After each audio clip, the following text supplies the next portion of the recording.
The night had settled over the mall like a heavy, dark blanket. The fluorescent lights flickered out one by one as the last of the shoppers trickled out and the mall's doors clanged shut. Jason, a recent hire as the night watchman, was finishing up his routine, checking the shops, turning off lights, and setting the alarms. The monotony of the job had begun to take its toll, but he reminded himself it was just until he saved enough for his next adventure. Tonight, an unusual hunger gnawed at him, more insistent than usual. The food court, though devoid of any business hours, was still open for him to help himself. He headed towards it, eagerly anticipating a simple meal. His footsteps echoed off the empty corridors as he made his way. The food court was eerily quiet, the only sound the hum of the mall's ventilation system. The rows of empty tables seemed unusually oppressive, and Jason shook off the unsettling feeling. He was about to approach a vending machine when he noticed something strange. A lone figure seated at one of the tables in the center of the food court. A young woman sat there, her back straight and her posture rigid. She wore a white dress that seemed oddly pristine for a place that had been closed for hours. The dress hung loosely around her, and her long dark hair cascaded over her shoulders. She was hunched over a plate of raw meat, her hands covered in blood. Jason's breath caught in his throat. He had seen plenty of strange things in the mall, but nothing like this. His first instinct was to walk away, to pretend he hadn't seen anything, but something compelled him to move closer.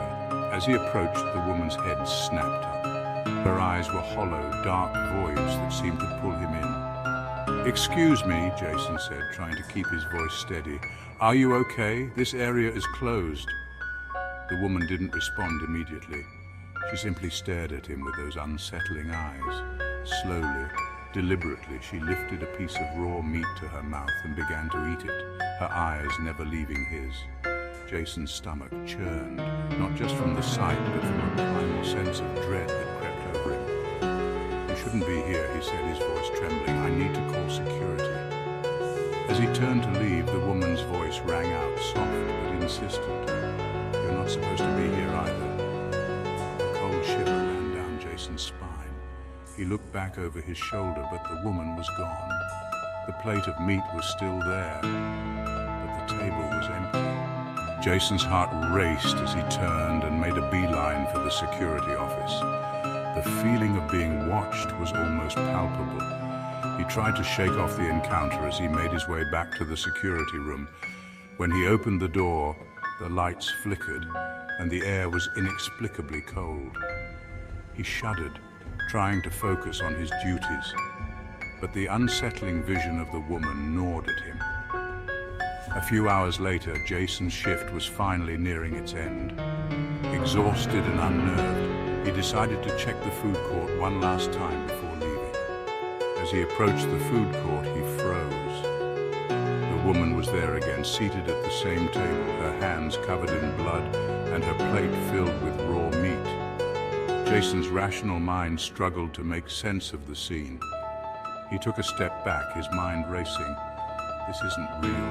It can't be real," he muttered to himself. The woman looked up and her eyes seemed to pierce through him with a malevolent understanding. "You saw too much," she said softly. Panic surged through Jason.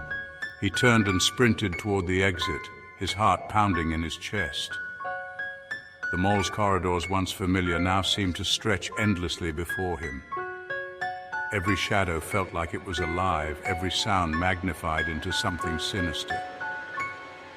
Jason finally burst through the front doors and into the night air. He took deep, ragged breaths, trying to calm himself. He glanced back at the mall, the familiar facade now looking menacing and foreign. He never went back. He quit his job that very night and avoided the mall from then on.